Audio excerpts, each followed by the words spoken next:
You've seen it in pictures. Green valleys, houseboats in Srinagar, snow-capped peaks. You can travel to these places easily by road. They're beautiful, yes, but predictable. A completely different world. A place that doesn't show up in your Google searches. A place you can't reach by taxi or tour bus. This is the Kashmir of dreams. The one you read about in poems. The one your grandparents talked about in old stories. The one where lakes are mirrors for the sky, where the grass is too green to be real, and where the silence is so deep you start hearing your own thoughts. We had been dreaming about this trek for 2 years. Life kept getting in the way.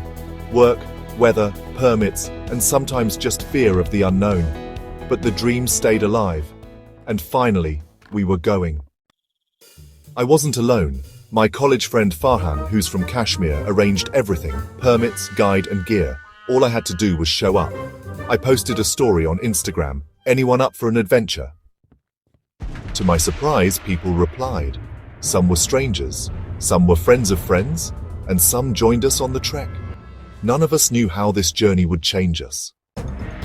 As our plane landed in Srinagar, I felt the difference in the air. It smelled like pine trees and fresh snow. The sky looked wider here.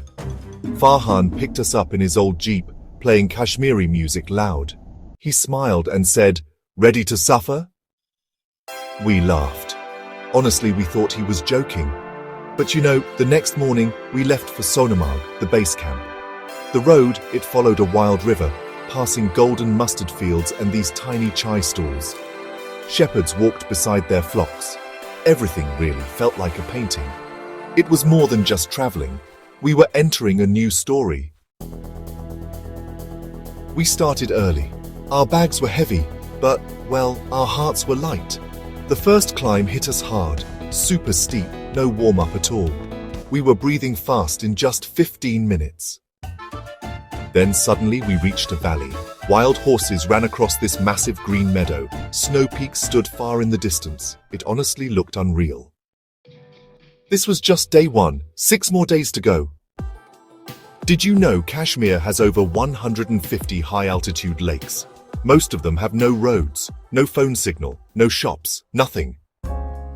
On this trek, we would visit at least 6: Vishansar, Krishansar, Gadsar, Satsar, Nandkol, Gingival. Each lake was unique, some sacred, some mysterious, all of them silent and surreal. Reaching them wasn't easy. There were steep climbs, cold rivers, and really rocky paths. But you know, every time we saw one, it honestly felt like a reward from nature. This was no holiday. It was tough. Some days we walked for 10 to 12 hours. Our shoes got wet, shoulders hurt. We even ran out of snacks. It was freezing at night and we slept in tents, shaking from the wind. But still, we laughed. We sang silly songs, shared pain relief sprays, made fun of each other's blisters. One guy had just quit his job. One girl wanted to test her limits. Another was recovering from heartbreak. We were all, in a way, healing in our own ways. Then came Vishansar Lake. Still, peaceful, surrounded by green mountains. About 15 minutes ahead was its twin, Krishansar. Bigger, bluer, quieter. It honestly felt like the two lakes were watching each other, whispering old secrets. We didn't talk, we just sat, listening to the silence. Then came the hardest climb, Gadsar Pass. Steep, endless, every step was a fight. I thought of turning back so many times, but step by step we made it. At the top we saw Gadsar Lake below, blue as a sapphire surrounded by snow. Tears came, not from pain but from awe. Each campsite felt like a dream, you know. One had a waterfall just behind the tents. Another was in a valley absolutely full of flowers. And one more was right beside a lake, reflecting the stars above. There was no network, no messages, no noise at all. Just the crackling of firewood and, well, the soft hum of the wind. We met Gujars, mountain shepherds. They live with their animals, far from any road. They offered us milk, tea, and warm smiles. A little boy gave me a flower silently. They had little, but they had peace.